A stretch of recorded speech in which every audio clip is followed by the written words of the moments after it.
Olá, pessoal, tudo bem? Espero que todos estejam tranquilos, estudando, aproveitando esse momento para revisar os conteúdos. E agora a gente vai entrar num novo conteúdo, que é o seguinte: os conflitos indiretos dentro do período da Guerra Fria. Pegue o seu livro, vá para a página 51 do livro 1A e acompanhe essa parte falando sobre o Muro de Berlim. O Muro de Berlim ele foi uma divisão física dentro do contexto da Guerra Fria. Ao contrário da cortina de ferro, que era um limite ideológico que mostrava os países da Europa do lado capitalista e do lado socialista, esse muro ele era um limite de fato palpável. Isso mostrava exatamente que essa divisão entre capitalismo e socialismo não estava próximo de chegar a um fim. Então, em 1961, a fim de evitar conflitos na capital, o governo da Alemanha Oriental começou a construir um muro, com o objetivo de não permitir que a população da parte oriental de Berlim entrasse em contato com a parte ocidental ou fugisse dela. Aqui então a gente vê um ato da parte socialista absurdo de literalmente dividir a região, fazendo com que famílias, amigos, todos ficassem de lados opostos. É importante você entender que essa divisão era uma divisão levada muito a sério. Você não tinha livre acesso, você não podia sair da parte capitalista ou da parte socialista e transitar entre elas sem sua permissão. Você tinha um lugar que era conhecido como Checkpoint Charlie, que você poderia fazer essa passagem, mas era uma burocracia muito grande para você conseguir fazer isso. Você também tem que entender que a Alemanha ela estava dividida dessas duas áreas desde quando houve a unificação da parte capitalista, dando origem ao que nós chamamos de República Federal Alemã. Então você lembra que a Alemanha ela estava, antes dessa unificação, sob a influência tanto do Reino Unido, quanto da França, quanto dos Estados Unidos. Então eles unificaram a parte capitalista para entrar em combate com a parte socialista. Ok? Conflitos indiretos. Esses conflitos indiretos eles têm a ver com uma forma de conflito dentro desse contexto. Por quê? Estados Unidos e União Soviética, eles não se confrontaram diretamente. Por que eles não se confrontavam diretamente? Você tem que entender que a corrida armamentista, ela garantiu, tanto para os Estados Unidos quanto para a União Soviética, uma quantidade imensa de armamentos. Se houvesse um conflito entre eles, provavelmente nós teríamos tido uma destruição mútua. Então, os conflitos eles foram se alastrando pelas regiões que estavam sob a influência tanto dos Estados Unidos quanto da União Soviética. Você lembra que eu falei para vocês que a palavra de ordem para entender a Guerra Fria é o termo hegemonia, preponderância, superioridade de uma nação sobre as outras. Então você tinha áreas que recebiam influência tanto dos Estados Unidos e outras áreas que recebiam influência da União Soviética. Dá uma olhada aqui nesse segundo parágrafo. A maioria desses conflitos indiretos aconteceu nas regiões periféricas do mundo, ou seja, na África, Ásia e América Latina. Eram lutas pela independência de alguns territórios ou contra regimes ditatoriais, nas quais as superpotências envolviam-se, alegando que estavam defendendo e garantindo a paz e a segurança mundial. Os principais conflitos indiretos em ordem cronológica foram a Guerra da Coreia, a Guerra do Vietnã e a crise dos mísseis. Novamente, a periferia do mundo estava sob influência desses países, dessas duas superpotências. Essas duas superpotências elas estavam entrando nos outros lugares para tentar, de fato, conquistar apoio. Então, vamos acompanhar aqui a Guerra da Coreia. A Península Coreana, a região da Coreia, ela sempre foi uma região de muitos conflitos. Então, inicialmente, nós tivemos ela dominada pela China. Depois de um período, o Japão ajudou a Coreia a se libertar. Porém, ele anexa a Coreia sob o domínio do Japão. Em outro momento, os coreanos vão lutar contra a ocupação do Japão. Então, entende aqui. A Coreia já foi dominada pela China, a Coreia já foi dominada também pelo Japão. Já na Segunda Guerra Mundial, no qual os coreanos lutaram aos lados dos chineses contra o Japão, que foi derrotado, recebeu um decreto de seus aliados sobre a divisão da Coreia em duas áreas de influência. Então acompanha meu raciocínio. A Coreia, estava lá da Península Coreana, ela sofreu influência, domínio da China, sofreu domínio do Japão. Depois ela volta a se aliar com a China para poder lutar contra o Japão. O Japão fazia parte, dentro da Segunda Guerra Mundial, de um grupo juntamente com a Itália e a Alemanha. A gente sabe que a Itália, a Alemanha e o Japão saem perdedores da Segunda Guerra Mundial. Então, eles perdem suas áreas de influência, como forma de punição.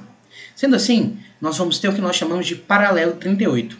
Com o Paralelo 38 dentro da Coreia, nós dividimos a Coreia em uma parte capitalista e outra parte socialista. Analise essa imagem aqui. O Paralelo 38 faz essa divisão. Eu vou ter então a Coreia do Norte sob influência do regime socialista e a Coreia do Sul sob influência do regime capitalista. A Guerra do Vietnã vai ser outro conflito indireto, só que é talvez o conflito mais violento desse contexto aqui. Olha aqui, considerando o mais duradouro e sangrento período da Guerra Fria, com cerca de 1 milhão de mortos e o dobro de feridos e mutilados, esse conflito aconteceu no extremo Oriente Asiático, na região da Indochina, uma península formada por países como Camboja, Tailândia, Laos, Malásia e Vietnã. A Guerra da Coreia, a Guerra do Vietnã, perdão, ela foi muito violenta. Você vai ter que entender que aqui nós tivemos os Estados Unidos e a União Soviética quase entrando em um conflito direto. Analisa aqui a península da Indochina. Então nós temos todos esses países aqui e o conflito ficou dentro do Vietnã, tá? Essa guerra ela causou problemas que são sentidos até hoje dentro da população do Vietnã. Vamos dar uma lida no primeiro parágrafo. Desde o século XIX, a França ocupava a região da Indochina em busca de matérias-primas e de mercado consumidor no contexto de imperialismo. Lembra do imperialismo? De toda aquela influência das grandes potências europeias buscando matéria-prima, buscando mercado consumidor, principalmente na Ásia, na América, na África, esse domínio dessas grandes potências. Isso acontece até hoje, só que não da mesma forma no período do imperialismo. Hoje esse domínio ele é um pouco mais sutil. Você tem a globalização auxiliando nesse movimento. Essa situação permaneceu até a fase expansionista do Japão, na década de 30, na qual os japoneses passaram a ocupar algumas áreas. Após a Segunda Guerra Mundial, os países da península começaram a lutar pela sua independência. Aqui também é importante você lembrar que quando eu tenho período depois da Segunda Guerra Mundial, as antigas potências europeias, como França, como Inglaterra, como Portugal, como Espanha, elas perderam poder sobre os países em que eles dominavam antes disso. Então, o período da Guerra Fria é um período em que várias nações, tanto da Ásia quanto da África, vão lutar por sua independência. Nesse contexto, os Estados Unidos e a União Soviética resolvem auxiliar esses países lutando pela sua independência. Entenda o seguinte, eu, como os Estados Unidos, por exemplo, apoio um país. Apoiando esse país pela sua independência, quando ele conquista, ele vai ser um aliado do regime capitalista. Do outro lado, a União Soviética fazia a mesma coisa. O país estava buscando independência. A União Soviética ia lá e ajudava, financiava a luta de independência desse país. A visão deles, a ideia, o objetivo deles, era que quando esses países conquistassem sua independência, eles, de fato, agora se tornariam aliados ou dos Estados Unidos ou da União Soviética. Por isso que esse período é muito importante você entender essa busca de aliados das potências bipolares. Eles tentando cada vez mais dominar esses territórios, influenciar esses territórios para aumentar a sua ideia de hegemonia final. Entendeu essa ideia? Muito importante que isso fique claro para vocês. Então, durante o período da Guerra Fria, os franceses decidiram retomar os territórios que ocupavam. Entretanto, os países da Indochina estavam em um momento de intensa resistência às invasões estrangeiras, que era formada por movimentos que se inspiravam na ideologia socialista dos soviéticos. Aqui, então, a gente percebe que o interesse soviético, o interesse socialista estava muito presente ali nessa região. E a França não ia ter mais a mesma facilidade que teve no passado, porque agora eles tinham um aliado de peso, que era a União Soviética, protegendo os interesses do socialismo contra os interesses dos Estados Unidos. Em 1946, iniciou-se um conflito entre as guerrilhas vietnamitas do norte, que contavam com o apoio da União Soviética e da China, e a França e os vietnamitas do sul. Os Estados Unidos apoiaram os franceses na região, uma vez que tinham interesse em aumentar sua área de influência. Presta atenção nesse finalzinho do parágrafo. Aumentar sua área de influência. Eles queriam dominar, eles queriam aumentar os países que estavam a seu controle. A derrota da França fez com que a independência do Vietnã e dos outros países da península fosse reconhecida. A ideologia do socialismo espalhou-se pela região e em 1954, na Conferência de Genebra, ficou acordado que o Vietnã seria dividido em dois: Vietnã do Norte, aliado da União Soviética e socialista, e Vietnã do Sul, aliado dos Estados Unidos e capitalista. Esse acordo também afirmava que em 56 haveria a reunificação do país com base em eleições gerais, o que nunca de fato se realizou. Vamos novamente acompanhar nosso raciocínio aqui. Então, as áreas de influência que os Estados Unidos queriam, as áreas de influência que a União Soviética queriam, era para aumentar o seu poder perante os outros países. Aqui nós temos tanto os Estados Unidos quanto a União Soviética financiando esses conflitos, fornecendo arma, fornecendo grupos guerrilheiros para ajudar nesse domínio indireto aqui. Por conta da influência capitalista na região e da política de forte repressão do novo governo, surgiu no Vietnã do Sul a Frente Nacional de Libertação do Vietnã, cuja tática de combate era formar vários grupos guerrilheiros chamados de Vietcongs, que contavam com o apoio do Vietnã do Norte, cuja intenção era unificar o país.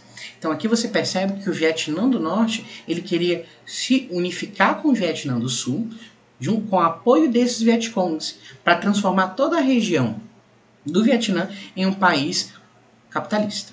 Em 59, os Vietcongs atacaram uma base norte-americana no Vietnã do Sul, dando início à guerra. O conflito não envolveu nenhum país vizinho, sendo restrito apenas às diferenças ideológicas e políticas entre o Vietnã do Sul e o Vietnã do Norte. Lembrando que o Vietnã do Sul era aliado dos Estados Unidos e o Vietnã do Norte aliado da União Soviética. Lá em 64, União Soviética e Estados Unidos apenas influenciavam a guerra, não combatendo de maneira direta. Mas em agosto desse mesmo ano, alguns navios norte-americanos relataram ter sido alvo de ataques dos Vietcongs, o que nem todos os estudiosos no assunto garantem ter ocorrido. E os Estados Unidos decidiram entrar diretamente no combate, enviando soldados americanos. Aqui a gente vai ter uma guerra marcada pela derrota dos Estados Unidos. Vamos entender o que levou a essa derrota, dando uma lida aqui. As tropas dos Estados Unidos tiveram muita dificuldade em lutar no território vietnamita, por conta da floresta tropical e das chuvas intensas, além de não terem conhecimento local o que os Vietcongs tinham. Aqui nós temos, na região do Vietnã, uma floresta tropical, uma floresta densa, uma floresta fechada, extremamente úmida. Quando o exército americano adentra na floresta para combater os Vietcongs, eles sofreram muito por não terem o conhecimento geográfico do lugar. Os Vietcongs não. Os Vietcongs conheciam essas florestas. Os Vietcongs estavam lá sempre à espreita do exército americano. Então, tem até histórias que os Vietcongs eles vestiam roupinhas para se camuflar em cima das árvores. Eles ficavam embaixo eles faziam meio que buracos, colocavam rochas em cima, ficava só com a ponta da arma do lado de fora. Quando passava o exército americano, eles atiravam e matavam todo mundo. Essa guerra foi uma guerra muito violenta, em que os Estados Unidos sofreram derrotas constantes. Tá? Essas derrotas dos Estados Unidos eles causaram um sentimento de tristeza e revolta da população norte-americana, que começou a pressionar, querendo que a guerra chegasse ao fim. Lá em 73, os Estados Unidos decidiram sair da guerra e retirar as suas tropas. Mas mesmo assim o conflito estendeu-se até 75, quando os Vietcongs tomaram a capital do Vietnã do Sul, Saigon. Com isso, o Vietnã do Norte foi declarado vitorioso e o país se reunificou com base no governo socialista e na aliança com os soviéticos. Isso representa uma perda muito grande para os Estados Unidos, porque era um país ali na região da Ásia que ele queria aumentar sua influência. Então entenda, ele já tinha perdido sua influência com a Coreia do Norte, que permanece até os dias de hoje socialistas, e agora o Vietnã deixou de ser Vietnã do Sul e Vietnã do Norte, houve a unificação e todo o Vietnã se torna socialista sob a influência da União Soviética. crise dos mísseis. Aqui a gente tem outra questão muito importante, uma questão que vai levar ao que muitos chamavam de quase o fim do mundo. Em outubro de 62, o mundo viveu 13 dias de tensão, que poderiam culminar em uma terceira guerra mundial. Estados Unidos e União Soviética estiveram prestes a se atacar mutuamente devido à instalação de mísseis soviéticos na ilha cubana. A gente sabe que houve a Revolução Cubana.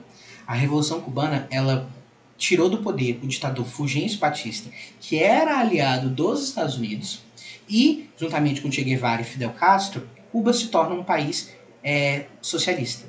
O que foi outro duro golpe para os Estados Unidos, porque Cuba é muito próximo da região.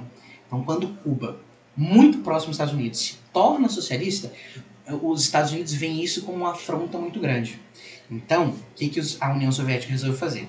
Foi lá em Cuba, pegou vários mísseis, colocaram na ilha cubana, apontados para os Estados Unidos. Isso gerou pânico, pavor para os Estados Unidos. Dá uma olhadinha aqui no segundo parágrafo, vai explicar isso que eu acabei de falar. Antes do período da Guerra Fria, Cuba vivia sob a ditadura de Fulgêncio Batista, e o governo era aliado norte-americano, sendo favorável ao capital estrangeiro dentro da ilha. A população vivia em péssimo estado e a corrupção era registrada no governo de Batista. A situação econômica do país fez com que a população cubana começasse a se revoltar e surgissem alguns movimentos de revolta liderados por diversos cubanos, entre eles Fidel Castro, que criou guerrilhas para retirar Batista do poder, e ele também tinha Che Guevara, um jovem argentino que compartilhava dos mesmos ideais, em um movimento que ficou conhecido como Revolução Cubana. Entende isso aqui? Então, Cuba se torna aliada da União Soviética e isso desagradou bastante os Estados Unidos. Pessoal, aqui foi só um resumão de parte do nosso conteúdo. Espero que tenha ficado bem claro. Sempre assistam essas aulas acompanhados do livro. Dê uma lida nos textos, vai auxiliar vocês. Então, aqui a gente termina o capítulo 3. Agora vocês vão ter os exercícios de todo o capítulo para fazer, ok? Depois, na próxima aula, eu volto fazendo a correção dos exercícios e explicando alguns tópicos que talvez vocês tenham tido dúvidas. Beleza? Um abraço para vocês e até mais.